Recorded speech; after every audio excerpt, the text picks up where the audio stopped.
I'm going to teach you how to become a masterful communicator, even if you have zero experience.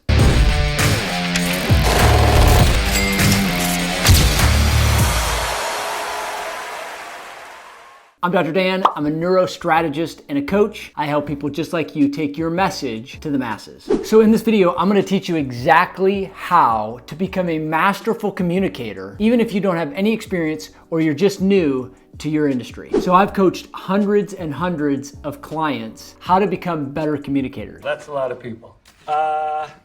And the thing that gets me is most have never been taught or trained how to effectively communicate their message. And it's not weird to me because we see this across the board. So I'm a father of 3 girls. I've got an 11-year-old, a 9-year-old, and a 5-year-old. We homeschool our kids. We're one of those weird parents who want to make sure that they're taught specific things.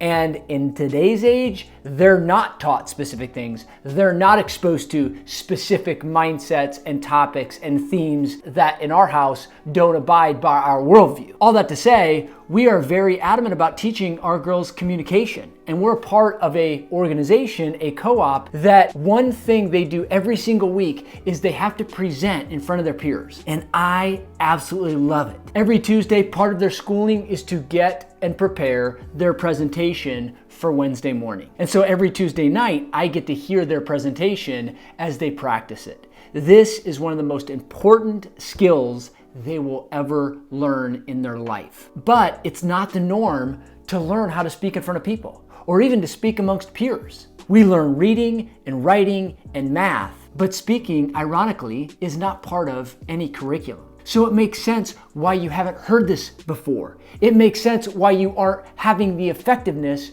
or the influence that you desire because you've never been taught this. And I get fired up because I was never taught this either. But the reality is, in order for you to make influence and income, and you're an entrepreneur or you're a business owner or you're a leader of any sort, you have to communicate to humans. So how do you do it more effectively, even if you're a novice? I'll make it clear using this story. So there was a little boy and his dad finally gave in and allowed him to get a puppy. So this kid gets this puppy. Within the first 2 weeks, the puppy gets fleas. So the kid gets very worried, thinking that his dad is gonna take away the puppy because he's not doing a good job taking care of it. So he goes to his grandma and he says, "Grandma, I've got a big problem. My puppy has fleas. And if my dad finds out I can't take care of my dog, he's gonna take it away from me." And so his grandma says, "No problem, this is an easy fix." She says, "All you have to do is feed your dog garlic and it'll get rid of the fleas." So the kid, very excited, goes home, grabs a clove of garlic, cuts it up, puts it in his hand, and takes it up to his puppy, expecting it to eat it. The puppy sniffs the garlic and runs away. The kid, devastated, goes back to his grandma and says, "Grandma, I have a huge problem. My dog doesn't like garlic." And she says, "Well, what do you mean?" He says, "Well, I went to feed my dog the garlic, as you said, and he took a sniff and he ran away." And grandma, full of wisdom in all her years, says, "That's silly, son. Everybody knows that in order to feed a dog garlic, you need to first wrap it in peanut butter. The dog will smell the peanut butter, not the garlic, swallow it down, and everybody wins." So the kid, excited again, goes back, wraps his garlic in peanut butter, takes it to his dog. His dog swallows it down as fast as can be, and everybody wins. Now, why do I tell you that story? You need to know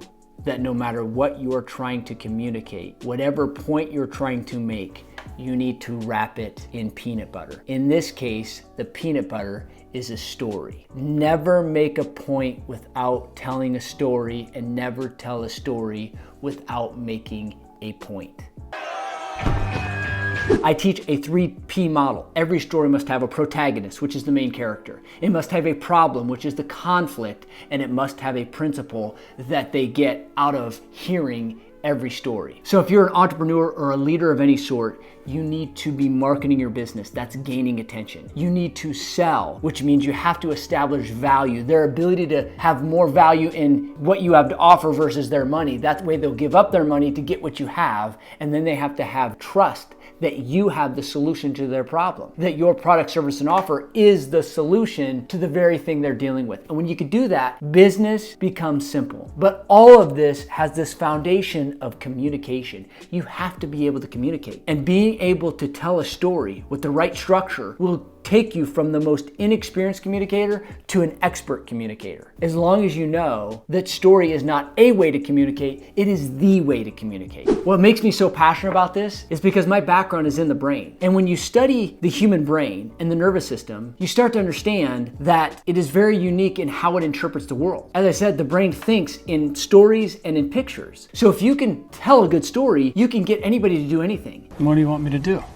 My first business was as a chiropractor, but not just that, it was a unique style of chiropractic. I had an all cash based practice. That means I did no insurance. In order to make that practice thrive, I had to communicate effectively. I was also a corrective-based chiropractor. That means that it wasn't just based on pain relief, it was based on correcting the problem. So in order for people to pay me, they had to trust that what I was gonna do for them was valuable enough for them to pay hard-earned money, not use their insurance, and actually bring in their family and refer other people. So I got good at communicating because I had good mentors. I had good coaching that showed me exactly how to take somebody off the street and communicate effectively so they would be willing to trust me and pay me to solve their problem. If you're in business, you have to be able to communicate so that your prospects have a perceived value in what you have to offer. That's when they give up their money and pay you because they trust that what you have is more valuable than their hard-earned money. And all of this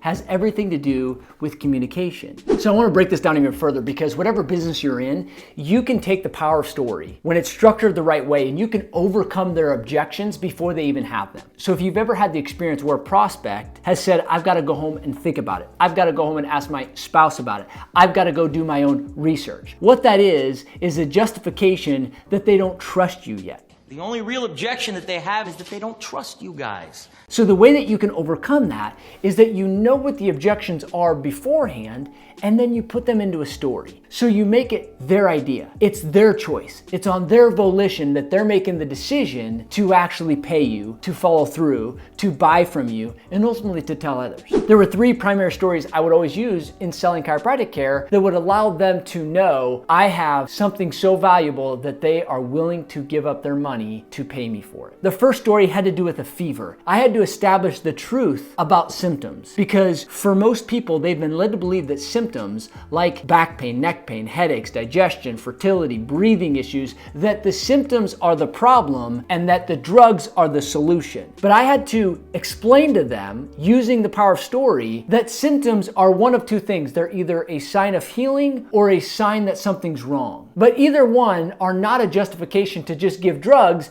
to eliminate symptoms. See, most people have been taught eliminate the symptoms like the enemy of war, and that will mean you're healthy. But again, remember, I wasn't just gonna tell them what to do. I had to tell them a story that would allow them to come to their own decision about symptoms. So, the story goes, I was 8 years old. I went to my grandma's house. She had a tree house. My dad and uncles would put 2x4s as steps up to this tree house. Well, one day I was climbing up into the tree house and I get to the top step and I fell all the way down the steps and I scraped my arm and got a huge sliver from these 2x4s in the tree. At 8 years old, I go crying into my mom and she takes me over to my dad. My dad asked my grandma for a needle. He then pulled a lighter out of his pocket and before he stuck the needle on my arm to get out the sliver, he heated the end of the needle. And I always ask the question, why did my dad heat up the end of the needle before putting it in my skin? And everybody answers the same way, to sterilize the needle. Coincidentally, there is a mechanism within the body that when your body gets foreign invaders attacking, the internal thermostat increases the temperature so the body automatically fights off these foreign invaders. It's called a fever. You've been taught that the fever is something bad to bring down and to treat, but the fever is actually the healing mechanism put into your body that you never had to think about. It's an example of a story that I then described to them that all the symptoms in their body are either healing them or warning them. But the objective can't be just to get rid of them with drugs and to numb them with pills. It must be to address the cause or to honor the healing. The second concept I needed to convey in order to get people to have a perceived value for my care was that there is a significance to the spine that they had not heard of before. The analogy or story I used was Christopher Reeves. Here's Superman